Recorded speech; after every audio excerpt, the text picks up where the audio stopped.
Hi Michael, welcome to my final presentation for the Creative Problem Solving course. The problem that I chose to tackle is the recent uptick in unsolved murders in Philadelphia. I found this problem to be really attention-grabbing and it got me very curious, so I figured it would be a great problem to try to tackle in the context of this course. So before I get started into the analysis, I wanted to thank a few people. First, Professor Joe Alkis, who is a professor in the Criminal Justice Department at Temple. He has expertise in law enforcement, and he allowed me to interview him, which was terrific. And then I also want to thank my team members, Jamie, Matt, and Ramey, who helped me think about how to approach the problem and walk through the use of the tools with me. So I, of course, used the creative problem solving framework, which proved really helpful in sort of guiding me through a structure. So I'll begin the journey with problem identification, and part of this involved, for me, a little bit of research and just getting a better understanding of what's going on. So what's important to note is that this clearance rate, having dropped below 50%, is significant. It's a big deal because it's a relatively new phenomenon that has law enforcement wondering what's going on. The unsolved murder rate's at an all-time high. The clearance rate dropped below 50% for a third year in a row, so it's relatively new, especially when you consider that between 2012 and 2013, the clearance rate was above 70%, so 10 points higher than the national average. So currently the rate is the lowest the city has experienced in 15 years. So again, it makes you wonder, what's going on, what's causing this? Here's a look at homicides. So you can see that, these have gone up, so it makes you wonder, sort of, is there a correlation there? I know Joe Alkis told me that basically there's a random nature to murders, but certainly this trend is consistent. And then the other takeaway to note is that the murders are happening in very concentrated areas of the city, and they cluster around drug-infested areas. So just to highlight, last year in 2016, 84 of the 152 homicides that took place in the 10 poorest zip codes in Philadelphia. And just to contrast, in the 10 richest zip codes in Philly, those zip codes only experienced 2 homicides so far this year. And here's a look at sort of clearance rates related to police districts. And you can see there's really, discrepancy there, that some police districts are experiencing higher clearance rates and others are experiencing lower clearance rates. So now it makes you wonder what's causing that. So I'm going to go into my analysis, and in order to get at that, I used 2 tools. I decided to use the cause and effect mapping tool, the fishbone diagram, because there's so many things happening around this problem, and I had to figure out sort of which of these dynamics are controllable, that actually can be addressed in the short term, and which are bigger issues.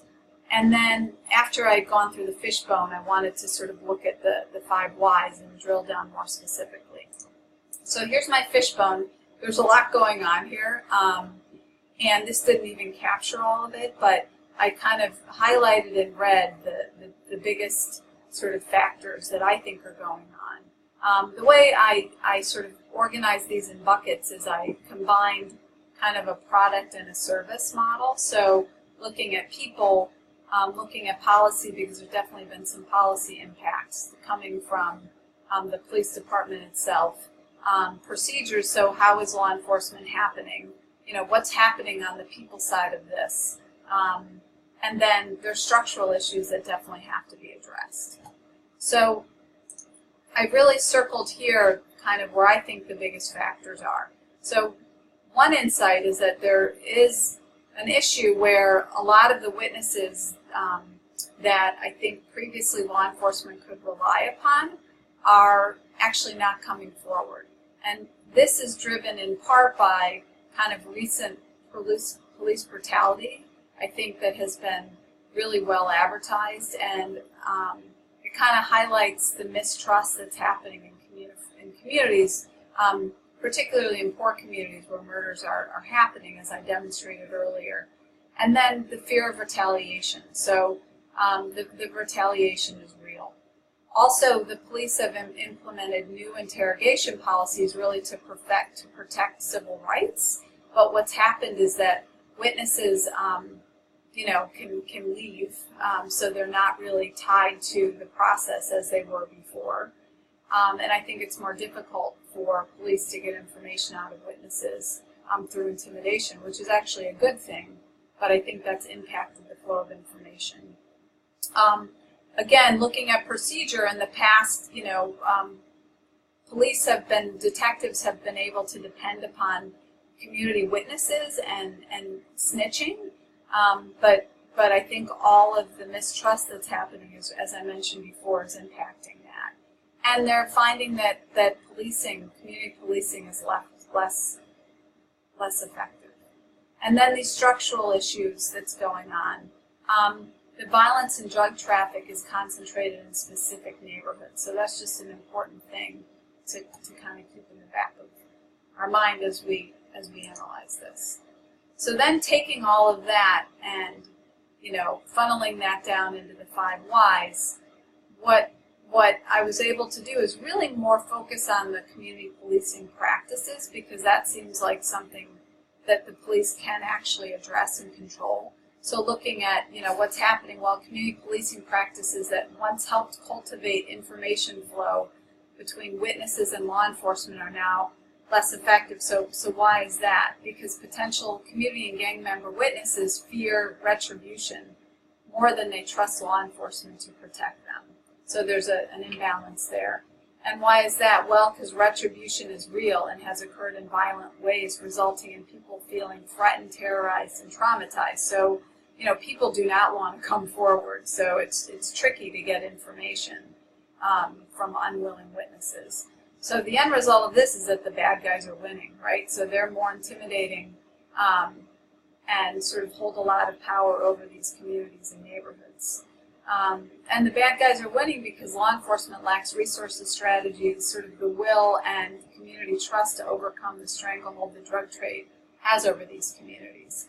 So kind of this all boils down to a good action step, which is law enforcement needs to find new methods for information gathering to connect victims to perpetrators, given existing trust is eroding and drug and gang crime and violence is increasing in concentrated pockets of the city.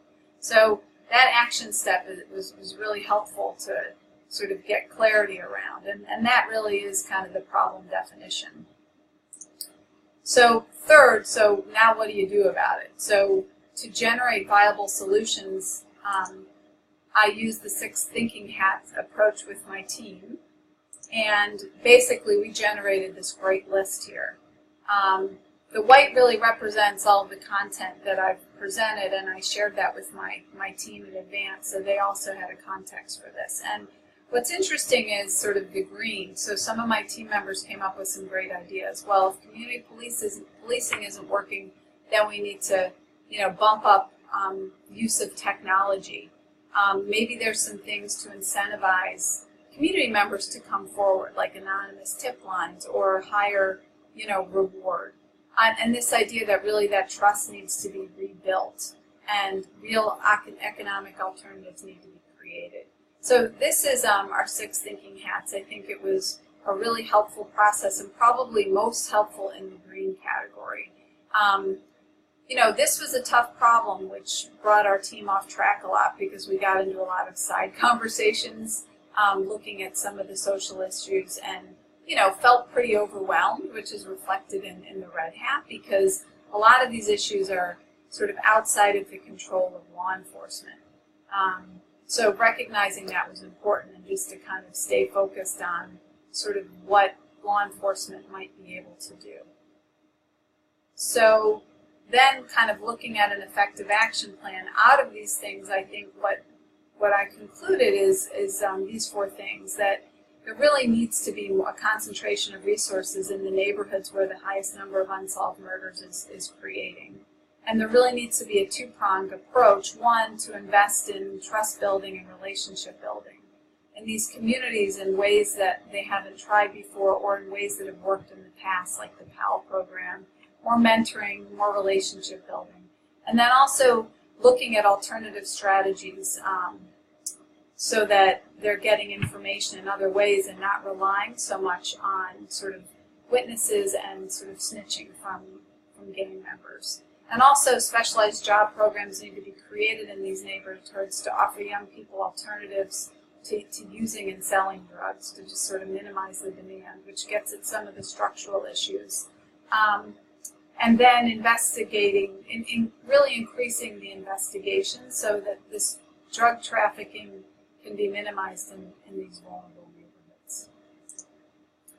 And then finally, implementing a plan of action. So, you know, this is a big, tough issue, but some of the things that I think need to take place in terms of leadership is that it's going to require leadership from all levels of the government. That solving this problem really touches on a lot of issues, most particularly law enforcement's relationship with minority and poor communities, and this relationship building must be held at the forefront as the action plan gets implemented. And they need to put their best people forward in doing it. Sort of the most trusted, respected, experienced personnel need to be put in place to lead the change effort. And then engaging both individual members of the community alongside trusted community organizations and related institutions will be key. And that solving this problem creates a lot of opportunity to address many other related issues. So finally, again, I wanted to thank Joe Elkis, who was super helpful. And that concludes my presentation.